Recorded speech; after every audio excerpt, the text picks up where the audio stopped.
Hello, this is MemeAnalysis, and today I am going to read to you two of my favorite Men in Black accounts. So stick with me, and I will give you a few thoughts at the end. Let's start. I used to be a postal delivery person in Washington, D.C. One of the buildings I delivered mail to on my route was this huge building. One day, I paused to eat an apple outside the building, and not seeing a trash can anywhere, I just threw the core onto the ground. When I walked into the building to deliver the mail, I was angrily confronted by the head security guy, who asked me why I was littering. I was a little taken aback and asked him how he knew I had thrown the apple core on the ground. He told me that these whole premises were under video surveillance, including not only all sides of the building, but even the grassy areas around it. It was then that I suddenly realized this building had really unusually tight security. Even when I went inside to deposit the mailroom was open to me, but the rest of the building was inaccessible. I could only go into the main room, deposit the mail, and leave. I had to ring a buzzer to be let into the building each time I delivered. Anyway, a few weeks later, I was on my way to deliver mail as usual to the building. And as I was nearing the building, I saw three figures crossing the street on their way towards the building. At first glance, I thought they were normal, but as I looked closer, I was shocked at how strange they were. They were extremely thin, and they didn't walk by putting one leg in front of the other, but sort of waddled by moving their whole bodies from side to side, lifting one foot off the ground and then the other foot, in a sort of whole-body, side-to-side waddle. It's hard to explain what I mean, but it was not the way any normal person would walk, unless they were unable to move any joint in their legs. But as strange as this was not what frightened me. What frightened me was that they were absolutely thin. It was like they were as flat as a set of clothes that had been ironed.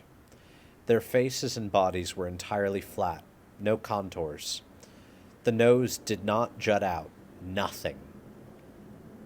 And they were also extremely thin. The best I could describe is if you saw a suit hanging from a clothes hanger, that would be about the same thickness. It was like no thickness at all. Just clothes hanging from a hanger. All three were dressed in black suits. They all had black sunglasses. I saw them walk up, ring the buzzer, and be let into the building. I was absolutely scared shitless, as I had just been about to enter that very same building. I really wasn't sure what to do, but I kind of steeled myself and slowly forced myself to ring the buzzer and enter the building, figuring, hey, I might have imagined this in any case. I should force myself to go through my routine until I can think this thing out.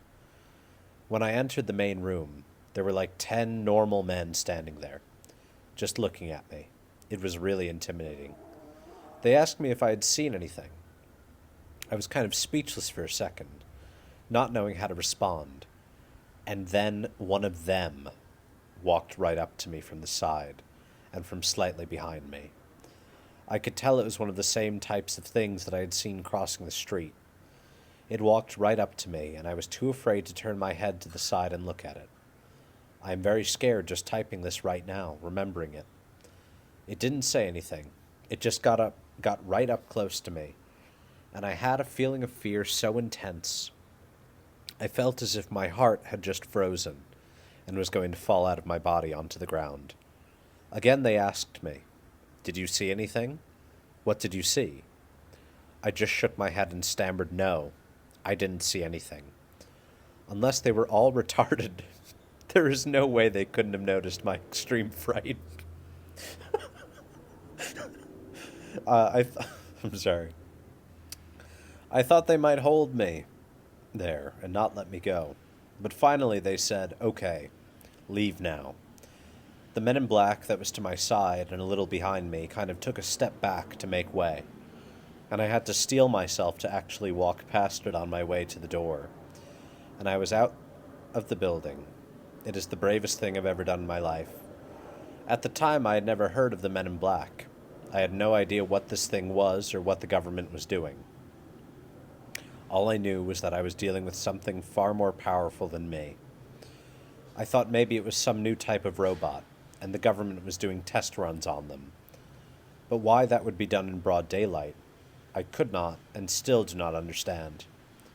To give you an understanding of how frightening it was, the first thought that came to mind was that I needed to leave the country, to find some way to get the hell out of the country and go somewhere else. But then it occurred to me that if I started to act strangely, they might get suspicious and kill me or something. I realized the best thing I could do was act as normally as possible and pretend nothing had happened. Later that week, my supervisor was at the post office, told me I had been suddenly reassigned from my old route to a new one, something that was unexpected. He asked me if I had encountered any problems on the route. I think even he may have been a little confused at why I was being reassigned. But I said I had no problems, and I was very quiet about it. So eventually I got reassigned. After what I thought was an appropriate amount of time, continuing to work at the post office, I quit my job. And now I work at an airport. I am telling this story now because 5 years later, I need to get this off my chest. I doubt they will come after me now, but if they do, I can't avoid my fate. I've never seen any sort of alien or had any sort of unusual life event of any other kind. Nor do I believe that there is such a thing as a devil or demons or anything. So I really don't know what to believe. There is no doubt whatsoever the building was under the control of the government, with normal human beings.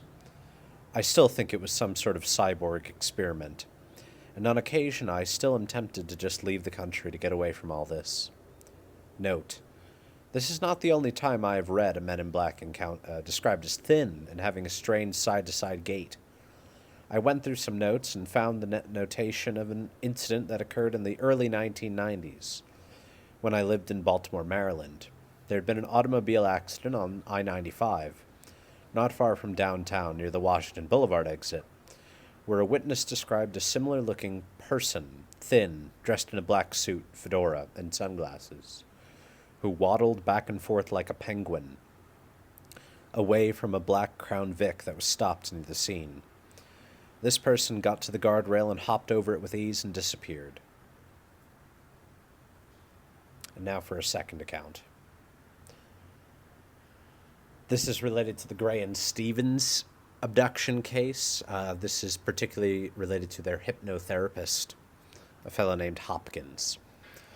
On the evening of Saturday, September 11th, 1976, Hopkins was at home alone when he received a call from someone claiming to be the vice president of the New Jersey UFO Research Organization, asking if he could drop by and speak to Hopkins about the Stevens case. Hopkins found this odd, given that the case had occurred almost 8 months prior.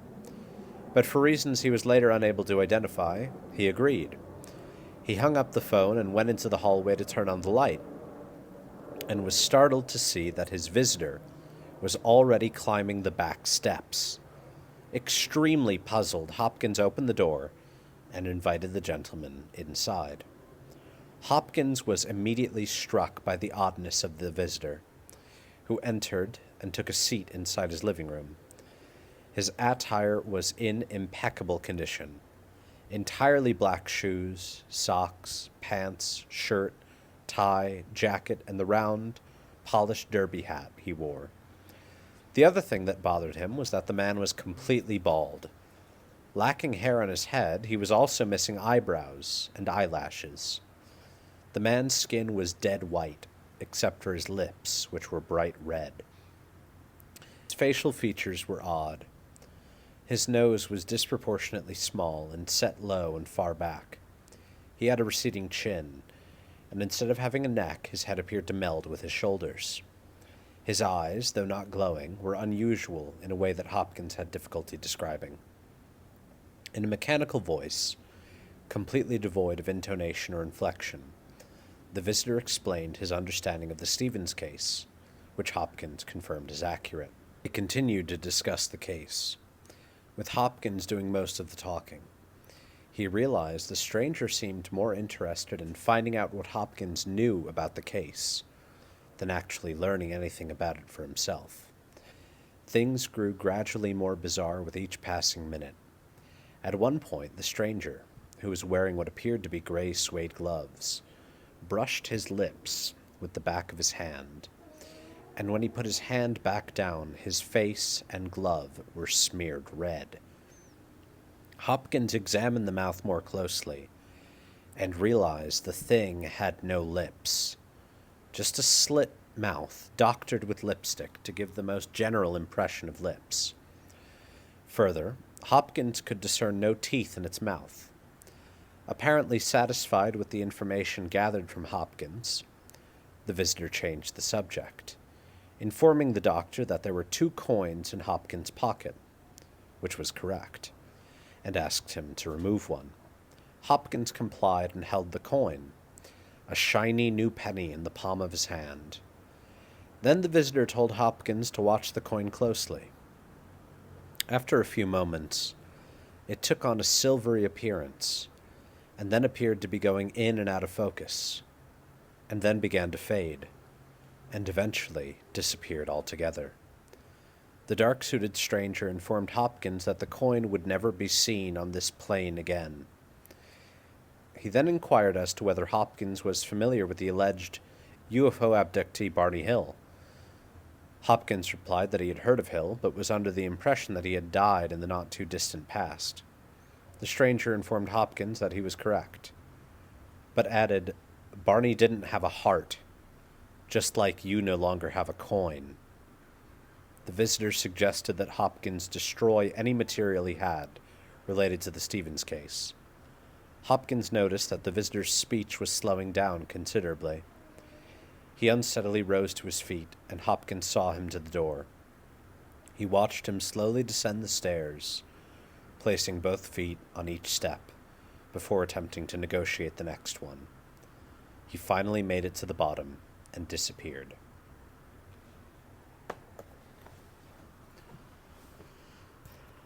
These are 2 of my absolute favorite Men in Black stories.